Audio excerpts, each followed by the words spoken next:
Shalom. जिवंत गोड येशूच्या नावात आपल्या सर्वांचे मार्गाकरिता प्रकाश कार्यक्रमात सहर्ष स्वागत करीत आहोत. येशू हा प्रभू आहे, जगाला आम्ही हे सांगणार.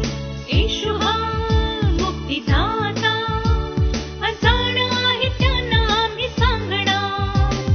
पाठवणार, सांगणार, सर्वांना ऐकविणार.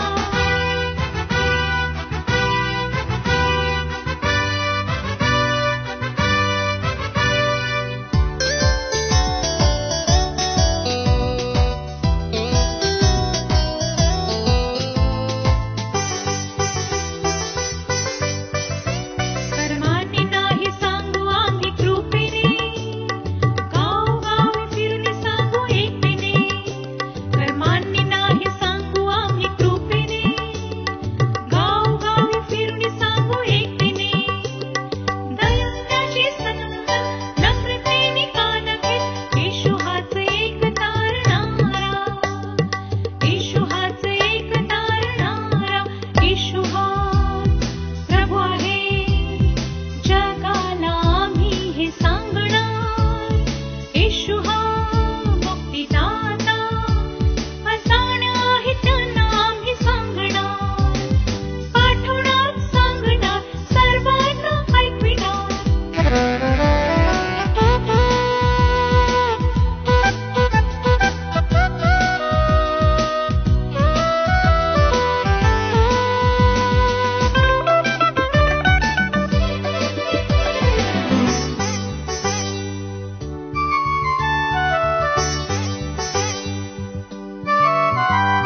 वृक्षभूमी उपसवितो प्रभूचा, अंधार जीवनाची ज्योती प्रभूचा. वृक्षभूमी उपसवितो प्रभूचा, अंधार जीवनाची ज्योती प्रभूचा. जिवंत वेगान ओझाने नमलेले माझ्या जवळ. आजच्या म्हणण्याकरिता देवाचे वचन स्तोत्रसंहिता 19 12 ते 14 ही वचने. स्तोत्रसंहिता 19 12 ते 14 ही वचने. स्वतःच्या चुका कोणाला दिसतात, गुप्त दोषापासून मला मुक्त कर. तसेच धिटाईने केलेल्या पातकांपासून आपल्या सेवकाला आवर. त्याची सत्ता माझ्यावर न चालो, म्हणजे मी पूर्ण होईन आणि महापातकांपासून अलिप्त राहीन.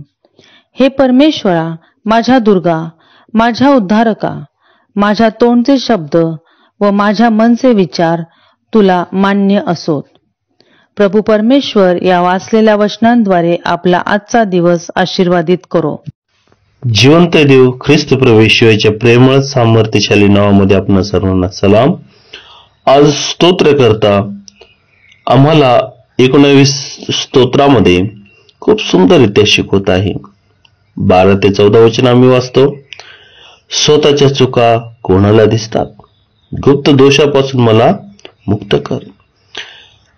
प्रत्येक आम्हा मनुष्याने स्वतःच्या चुका दिसाव्या यासाठी प्रार्थना करावी प्रभूकडे, की देवा माझ्या चुका मला दिसू दे, नाहीतर मी त्याच पातकामध्ये वाढत जाईन, त्याच चुका करत राहीन. प्रियांनो, जसं दावीद राजा म्हणतो, म्हणजे मी पूर्ण होईन केव्हा, कारण पापाची सत्ता माझ्यावर जर चालली नाही तर. पापाची सत्ता तेव्हाच चालणार नाही जेव्हा आमच्या चुका आम्हाला दिसतील आणि आम्ही ख्रिस्त प्रभू येशूला क्षमा मागू, प्रभू येशूमध्ये स्वतःला आवरण घालू आणि पापापासून आम्ही दूर राहू. निश्चित आम्ही पूर्णतेच्या मार्गावरती चालू. आम्ही प्रत्येक ख्रिस्ती व्यक्तीने प्रभूच्या वचनाचं आचरण करण्याचा पुरेपूर प्रयत्न करावा. होय, पूर्ण कोणी नाही, पण याचा अर्थ हा नाही की पूर्ण होण्याचा प्रयत्नच करायचा नाही, पातकच करत राहायचं आहे, पापच आम्हाला प्रिय मानू द्यायचं आहे. नाही, आम्ही प्रत्येकाने आम्ही पापापासून, दुष्ट विचारापासून स्वतःला आवरण घालायचं आहे.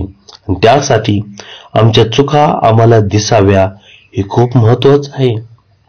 त्यासाठी रोज प्रार्थना करा, प्रभूला विनंती करा की देवा माझ्या चुका मला दाखव, मी कुठे चुकतो आणि त्या सुधारवण्यासाठी आणि त्या पुन्हा चुका मी करू नये यासाठी पवित्र आत्म्याच मला मार्गदर्शन कर. तुझं वचन जे वाचतो ते माझे ध्यानीमनी राहू दे, म्हणजे तुझ्या वचनाच्या द्वारे मी तुझ्या मार्गामध्ये चालन आणि तुझं गौरव मला करता येईल. देवबाप या वचनाद्वारे आपणा सर्वांना आशीर्वादाने, समाधानाने, सामर्थ्याने भरो, पूर्णतेच्या मार्गामध्ये चालू. देवबापाच्या नावात धन्यवाद असो. आपण प्रार्थना करूया. सर्वसमर्थ सैनिक यहोवा परमेश्वर देवबापा, मी या सकाळच्या वेळेला प्रार्थना करतो की देवबापा आज देवबापा दिवसभरात तुझी कृपा, तुझी दया आम्हाला पुरव आणि देवबापा तुझ्या पवित्र आत्म्यास सहाय्य कर, तुझं गौरव करण्यास सहाय्य कर. स्वतःच्या चुका दिसाव्या म्हणून देवबापा आमच्यामध्ये तुझं वचन घाल, जेणेकरून देवबापा तुझं सत्य पवित्र वचन हे देवबापा आम्हाला होय बापा चांगला आणि वाईट याच्यातला भेद शिकवतं. तुझं वचन पवित्र आहे आणि देवबापा तुझ्या मार्गात चालून देवबापा तुझंच गौरव करावं यासाठी आमचं सहाय्य कर. देवबापा आज देवबापा जे बहीण भाऊ देवबापा आपापल्या कामाला, आपापल्या होय बापा योजनांना होय बापा देवाची पित्या सुरुवात करत आहे, त्यामध्ये त्यांनी यश प्राप्ती बरकत दे आणि पित्या धार्मिकतेच्या कार्यामध्ये, तुझ्या वचनाच्या आचरणामध्ये प्रत्येकाने स्वतःला झोकून द्यावं आणि देवबापा तुझ्या इच्छेप्रमाणे होय बापा जगण्याचा प्रयत्न करावा यासाठी आम्हा प्रत्येकाचं सहाय्य कर, तुझं गौरव करून घे. देवबापा मी तुझे उपकार मानतो, तो आमची प्रार्थना ऐकली. प्रभू येशूच्या नावात केली प्रार्थना म्हणून तरी देवा, आमेन.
मागा म्हणजे तुम्हास दिले जाईल, शोधा म्हणजे तुम्हास सापडेल, ठोका म्हणजे तुमच्यासाठी उघडले जाईल. आमचा टोल फ्री नंबर 1-800-2700-333. आम्ही आपणासाठी या नंबरवर प्रार्थना करण्यास उपलब्ध आहोत. धन्यवाद.